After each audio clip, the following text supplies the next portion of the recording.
bersambung ke Gus Aan Ansori. Kita beri aplaus untuk Prof. Terima kasih. Profesor Ali ini guru saya, literally. Saya belajar interfaith itu dari beliau di Forum Lintas Agama tahun 2000-an begitu. Belajar NU yang moderat ya dari beliau, dan ketika ngambil S2 di Tebu Ireng, mungkin Profesor Ali sudah lupa karena banyak mahasiswanya. Beliau juga ngajar saya di salah satu mata kuliah di Hukum Keluarga Islam. Gini, teman-teman sekalian, saya akan berusaha 20 menit. Saya tidak akan mengambil satu hipotesis bahwa yang duduk di sini itu orang yang intoleran. Tidak. Yang hadir di sini adalah orang yang sudah toleran. Wis waras. Sehingga enggak perlu diwarasno. Tugase wong waras iku adalah marasno wong sing loro. Paham ya? Paham ya? Tapi sampeyan gak iso marasno wong loro nek gak ngerti psikologi nih. Betul apa betul? Lah apa sih nang wong Islam terus tak sowani kok gak balik sowan nang aku. Tak idei kok gak tambah idek, tambah melayu. Wis, gak tak konco wis. Keliru. Tadi di terakhir Profesor Ali ngomong soal Pancasila dan agama. Ini gegeran dua yang tidak pernah selesai. Kita salah membaca Pancasila dalam beragama, bubrah kabeh. Maka saya akan berusaha selama 20 menit ini untuk ngomong yang sampean pengen disenengno tah pengen saya jujur. Jujur tak seneng. Jujur ya, kalau jujur berarti nanti kalau ada yang kodok gak enak ya dilek kayak gitu. Next. Ini general check up, kalau kita mau pengen kita ini sehat atau tidak kan general check up. General check up paling baru dari Setara Institut untuk siswa-siswi yang ada di 5 kota, Bandung, Jakarta, termasuk Surabaya. Sampeyan delok sing pinggir nomor 4 itu, oh nggak bisa ya, bahwa ada 83% siswa-siswi yang ada di kita itu menganggap Pancasila itu adalah ideologi yang bisa diubah. Jongor kan. Padahal Romo Pras ngomong pokoknya Pancasila harga mati. Gak podo mau. Sekarang anak-anak siswa-siswi itu lebih rasional. Dia menganggap 83% itu bisa diganti. Bagi kita yang tua-tua ini wah bahaya iki. Kayak gitu. Next. Saya mencoba mencari tahu pikirannya arek-arek siswa-siswi, lapo kok mereka tidak seperti pikiran wong tuwek-tuwek. Lapo mereka nganggep Pancasila itu iso digonta-ganti. Wong tuwek kan enggak. Siji, hipotesis saya. Anak-anak muda itu wis waleh, wis blenger. Seperti yang disampaikan oleh Profesor Ali, ngomong Pancasila tapi korupsi ini terus ngerasuk gak karu-karuan. Teriak Pancasila namun perilakunya koruptif, militeristik, bikin onar dan diskriminatif. Di sini nggak ada pemuda Pancasila toh? Nggak ada ya, nggak ada. Oh itu sampean googling, pemuda Pancasila. Jadi narasi Pancasila itu disuguhkan dengan cara yang koruptif dan lain sebagainya. Maka nek anak sampean melok survei iki gak seneng karo Pancasila diganti, wajar. Soalnya PMK gak tahu ngomong Pancasila kok. Romo Pras tahu tah khutbah Paskah atau kenaikan Gusti Yesus ngutip sila pertama? Enggak ada. Di kami selalu Al-Quran yang dikutip, tidak pernah ngutip Pancasila. Lah terus ana wong gak seneng Pancasila kok dilokno. Ya sing salah adalah kita. Yang nomor 2, Pancasila dianggap tidak memberikan kontribusi penting bagi kehidupan. Contohnya Profesor Ali tadi. Gak konkret.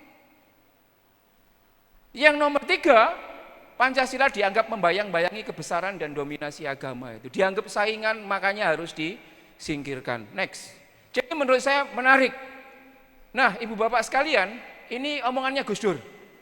Kita di sini meyakini bahwa tanpa Pancasila negara akan bubar. Meskipun 83% siswa-siswi tidak ngomong seperti itu. Gus Dur pernah bilang bahwa sampai kapanpun saya akan mempertahankan, memperjuangkan Pancasila dengan nyawa saya. Tidak peduli apakah Pancasila itu dikebiri oleh angkatan bersenjata. Jadi Pancasila itu saking saktine sampai gak iso lapo-lapo digunakno, katakanlah. Kata Gus Dur, dikebiri oleh militer itu dalam konteks peristiwa 65. Atau Gus Dur bilang, selain dikebiri oleh angkatan bersenjata, juga dimanipulasi oleh umat Islam. Iki gak enake. Tadi kan Profesor Ali kan ngomong yang api-api soal Islam. Iki rada gak enak didik. Supaya sampean lega kok. Wong Islam ya ono sing elek gak apik kayak Pak Ali sampai saya gitu. Next. Jadi dimanipulasi itu persis seperti yang tadi disampaikan oleh Profesor Ali, bahwa begini Bu Bapak, waktu kita bertengkar melawan Belanda, orang Indonesia yang melawan Belanda itu ada 3 kategori. Pertama, kelompok nasionalis. Kelompok nasionalis itu gak seneng karo Belanda karena persoalan nasionalisme. Yang kedua, kelompok sosialis. Gak senang dengan Belanda karena Belanda dituding sebagai orang kaya yang mengeksploitasi orang miskin. Kelompok nasionalis, kelompok sosialis. Nah yang ketiga, kelompok Islamis. Gak senang karo Londo, soalnya Londo dianggap kafir. Dianggap kafir, ngomong Islam ini, kelompok Islamisme. Ketika Belanda kalah, 3 orang itu nongkrong di warung kopi lalu ngomong, terus negara iki kate didum model ya apa? Sing Islam karena 87% Bante ngomong, bos, biyen sing bangun iki CM ya Kristus Raja kudu CM, guguk Projo, guguk SVD. Kira-kira seperti itu. Orang Islam merasa karena aku mayoritas, maka kami harus membuat Indonesia ini seperti negara Islam karena aku 80 sampai 90%. Ada Piagam Jakarta itu. Tapi kan enggak terlaksana. Moring-moring dan selalu bercita-cita negara ini sesuai dengan gagasannya. Pancasila itu adalah penuh darah dan air mata seperti yang disampaikan oleh. Bagi kelompok Islamisme adalah orang Islam yang berimajinasi negara ini jadi negara Islam. Itu Islamisme. Saya orang Islam, Profesor Ali orang Islam, tapi kami bukan pengusung Islamisme. Katolik dan Katolikisme itu beda. Kalau Katolikisme, pokoknya mulai toko tukang sapu sampai direktur, kudu Katolik. Berasnya kudu ngambil toko Katolik. Itu semuanya harus serba Katolik. Gitu. Tapi kalau Katolik tidak, Islam dan Islamisme itu adalah 2 hal yang berbeda. Next. Jadi teman-teman sekalian, keinginan aspirasi politik umat-umat Islam, ya, umat Islam itu yang kalah bersaing di Piagam Jakarta tidak sepenuhnya mati. Keyakinan itu sampai dibawa mati sampai sekarang. Maka awal tahun 2000-an, ya, 90-an, itu kelompok Islam terbelah. Kira-kira seperti itu. Pertama, kelompok Islam menurut buku ini adalah kelompok Islam yang pikirannya seperti Pak Amin Rais. Pak Amin Rais itu ya negara Islam lah, kira-kira kayak gitu. Pokoknya kabeh, dekan-dekan, rektor, gubernur, ya kudu Islam KTP ini. Islamisme. Kelompok yang satunya lagi di bawah kepemimpinan Gus Dur. Gus Dur bilang, loh tidak, pokoknya kudu Pancasila. Bukan Islamisme, kalau Pancasila semua dapat setara. Masya Surabaya iki mayoritas wong Islam, tapi nek ana wong Katolik nyalon ganteni Pak Eri, ya kudune nek dhek apik ya dipilih. Tapi nek katane kelompok Pak Amin Rais, ya gak iso rek, ya Islam kudu pilih Islam, Katolik kudu pilih Katolik. 2 kelompok ini bertempur.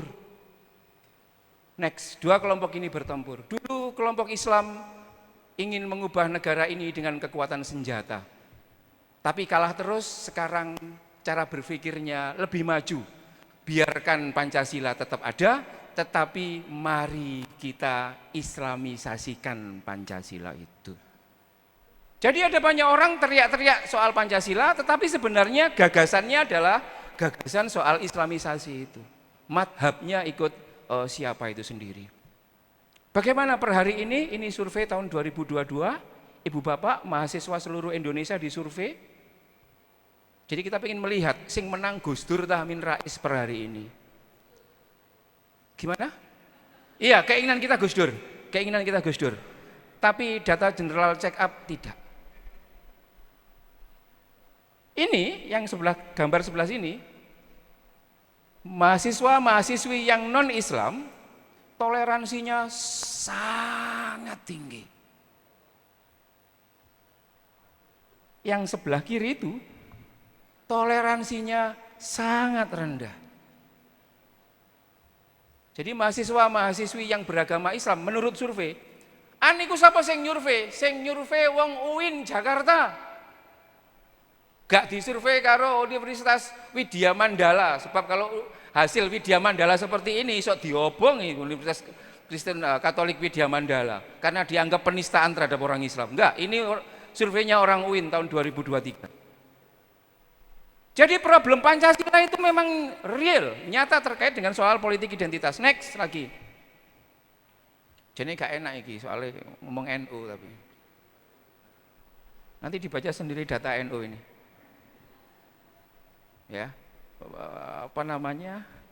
Itu soal itu gambar itu adalah jadi yang ini soal FPI. Follower NU yang terkait dengan ditanya soal FPI. Kenal FPI taga? Oh kenal. Nek kenal simpatisan atau menolak. Separuh mendukung, separuh menolak. Berarti kan terbelah menjadi dua. Next. Ini juga survei juga sama. Gitu. Dari Profesor Burhanuddin Muhtadi. Maka kemudian saya bisa memahami kegalauannya ketua BPIP ini orang NU. Ini orang NU ya Prof Ali ya, Pak Yudian ini. Pak Yudian iya. Dia kelompoknya Gus Dur, kelompok kita. Saking manggele kan, karena praktek intoleransi sangat tinggi, dia bilang seperti ini. Apa itu judulnya? Agama jadi musuh terbesar Pancasila, lalu dia diserang. Karena menurut pandangan dia, orang per hari ini lebih tunduk kepada agama ketimbang kepada Pancasila. Ini contoh, ada satu soal, lalu Pancasila memberi rekomendasi A, agama ibu bapak memberi rekomendasi B. Bapak ibu akan lebih taat ke siapa? Pancasila atau ke agama? Agama.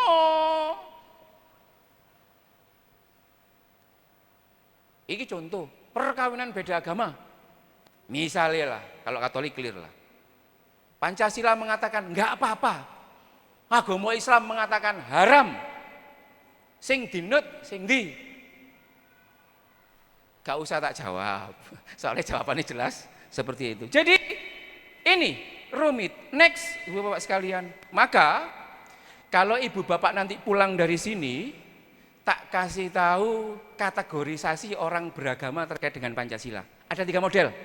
Jadi sampai nanti kalau ke sana ngomong soal Pancasila, delok wong iki model apa ya?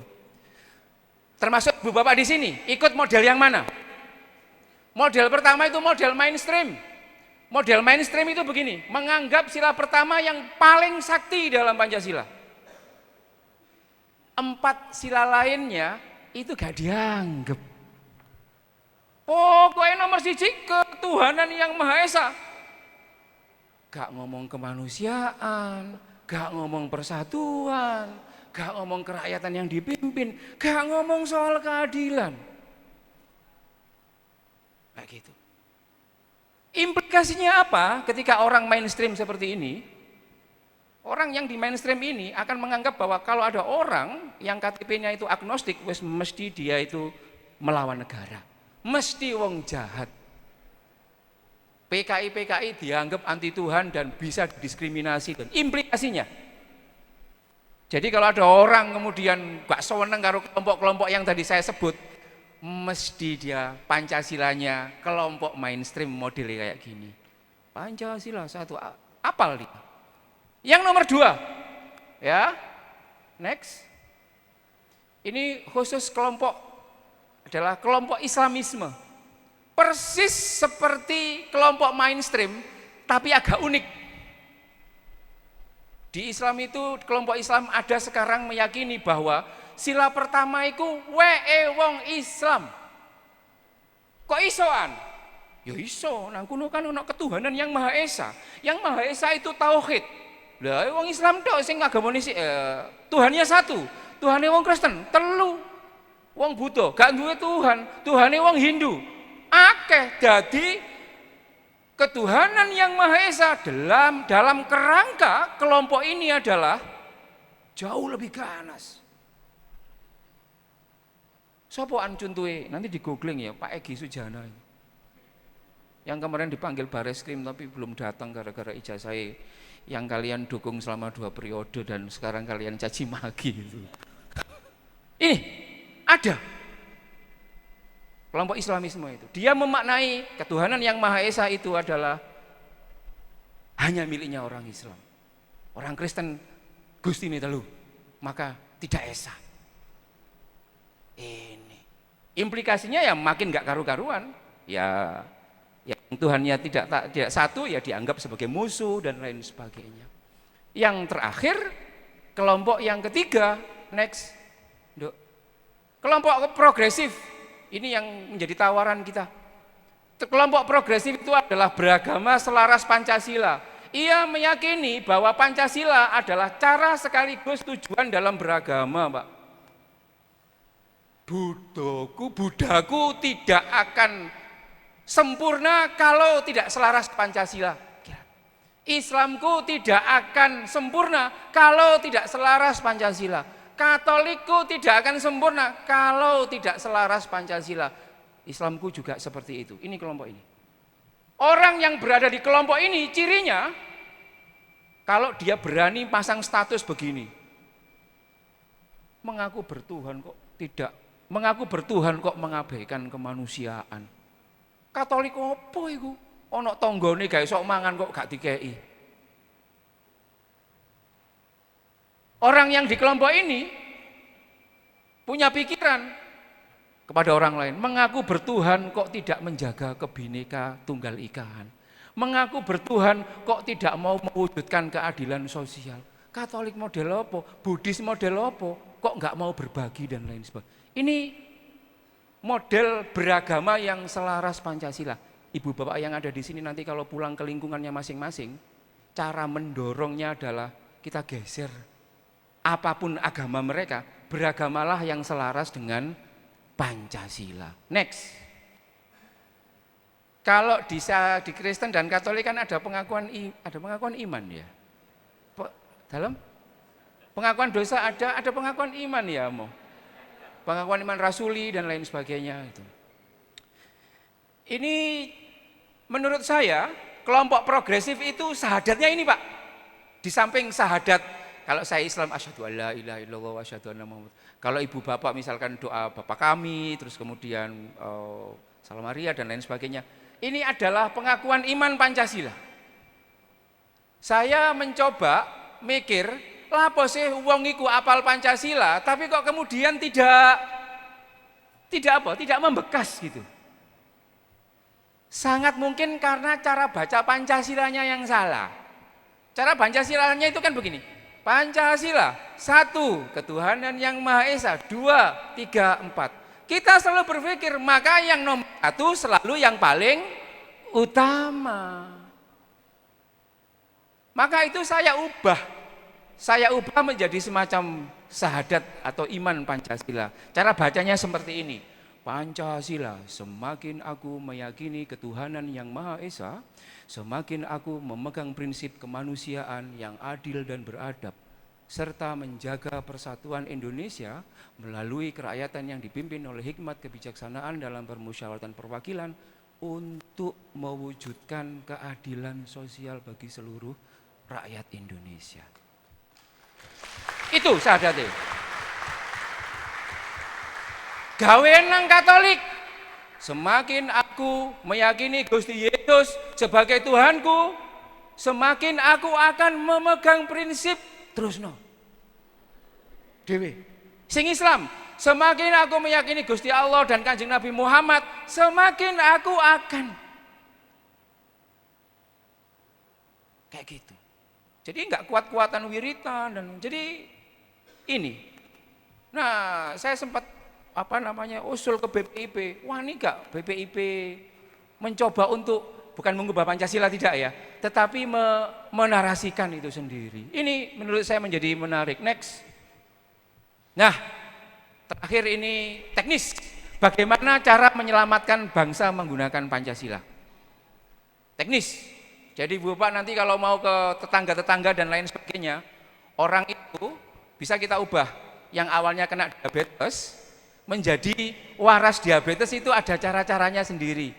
Pertama, makannya harus dijaga, pikirannya juga harus dijaga, olahraga. Nah, kalau ingin membuat anak-anak yang intoleran menjadi toleran, cuma ada 3 caranya. Pertama, yaitu tadi terkait Pancasila, menjadikan syahadat Pancasila itu sebagai salah satu iman. Semakin aku meyakini Gusti Allah dan Kanjeng Nabi Muhammad SAW sebagai Nabi, semakin aku akan memegang prinsip kemanusiaannya. Jadi wiritannya itu dulu.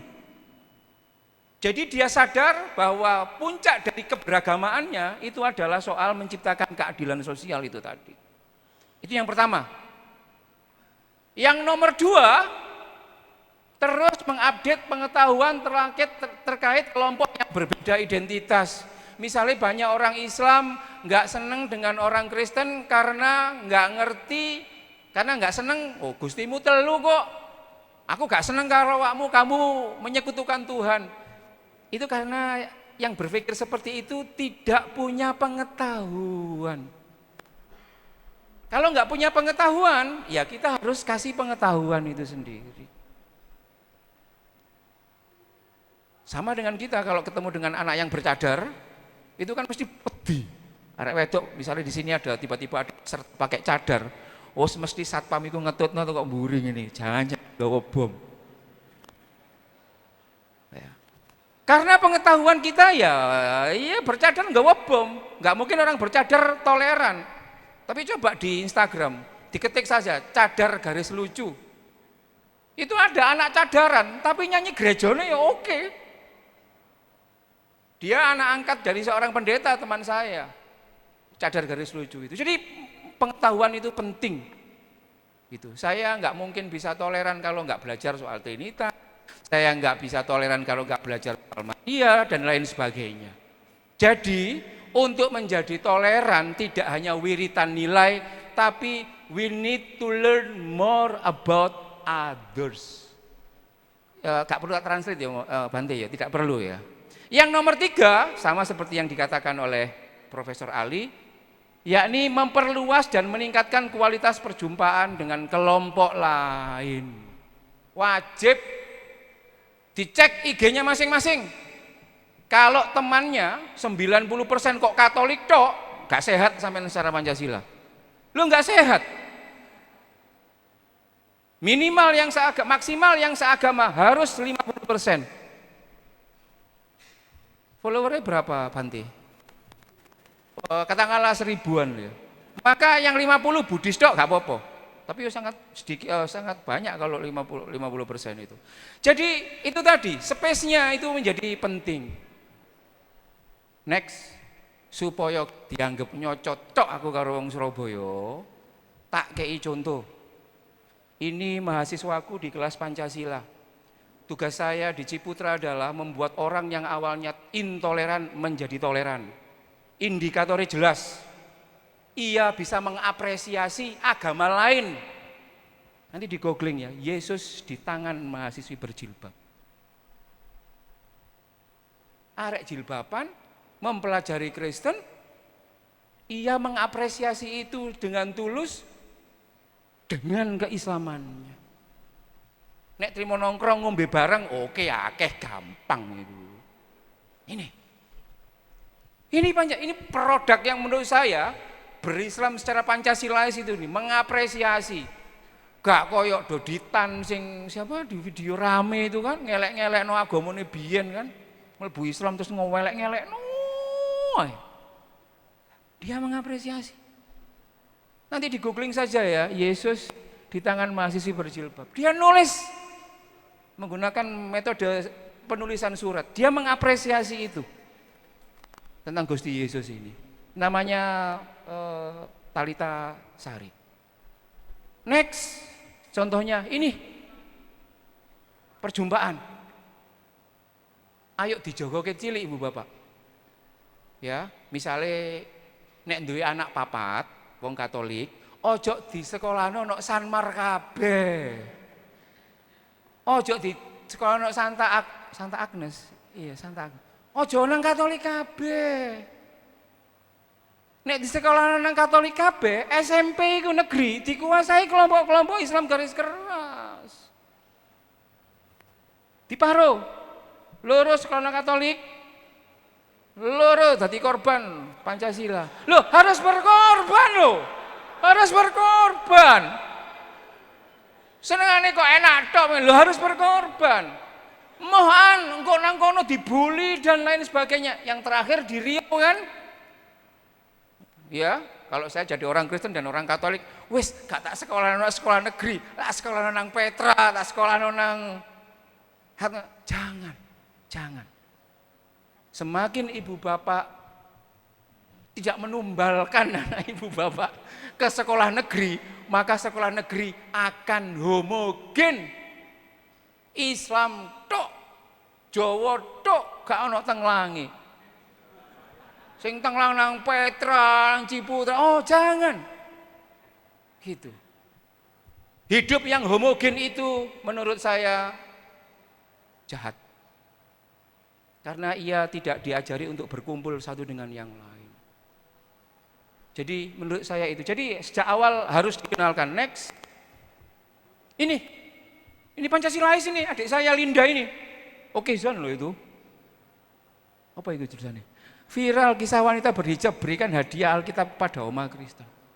Sampai nangis-nangis Oma Kristen itu. Dia kunjungan melihat korban banjir, terus kemudian Oma itu pegang Alkitab wis apa kena banjir lho Mbak, apa jenenge bau apa bulu kudun ngene iku lho. Terus kemudian tiba-tiba 2 hari kemudian ia diberikan ini. Nangis itu omanya. Saya ingin mengatakan tidak semua orang Islam itu brengsek. Jek ono wong apik kayak beliau, kayak Profesor Ali, terus yes keren-keren aku kayak gitu kan. Tapi sebenarnya ini bagi saya ini menjadi hal yang penting. Ini mungkin tidak banyak diketahui, tapi ada salah satu teman namanya Dedi, dia anak Sunan Ampel, studi agama-agama itu. Facebooknya masih saya gembok karena gara-gara postingan itu UIN Sunan Ampel Kisruh. Dedi ini Islam lulusan tambak beras, tiba-tiba kami bikin acara Natal bersama. Dia jadi ketua panitianya. Bayangkan anak UINSA, anggap aja gak ono Profesor Ali Maskan di sini ya. Dia jadi ketua panitia Natalan. Ketua panitianya itu, Feli itu. Jadi, ketika ini viral, dia dipanggil sama dekannya. Ngunu ya ngunu, mau ngojo.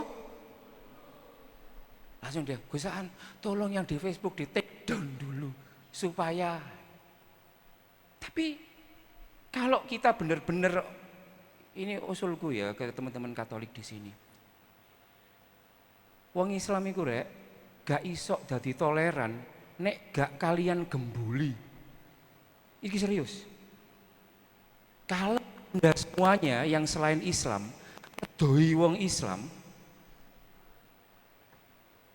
kami akan jadi intoleran. Kami tidak akan bisa menemukan rahmatan lil alamin. Profesor kan banyak ya. Profesor Ali Maskan Musa itu sejak tahun 2000 itu nongkrong ya karo romo-romo, karo pendeta dan lain sebagainya. Maka bisa membentuk orang yang seluar biasa Profesor Ali itu sendiri. Makanya sebenarnya itu orang Islam kepingin toleran itu pingin we need you very much. Kami sangat butuh kali kamu. Tapi mung karena egone dhuwur, gak gelem diomongno. Ya kayak sebagian orang perempuan gitu kan. Cinta sebenarnya, tapi kan karena gengsi. Enggak lah, kalau kamu nggak nembak duluan, nggak akan. Jadi ibu bapak sekalian, next yang terakhir, bagi saya ingin menutup begini. Orang Pancasilais itu selalu punya kredo. Ini kredo yang saya pahami ya, sebagai orang Islam Sunni Nahdliyin, orang pondokan. Semakin hidup kita bercampur aduk, semakin kita akan menjadi orang yang Pancasilais. Itu saja, terima kasih.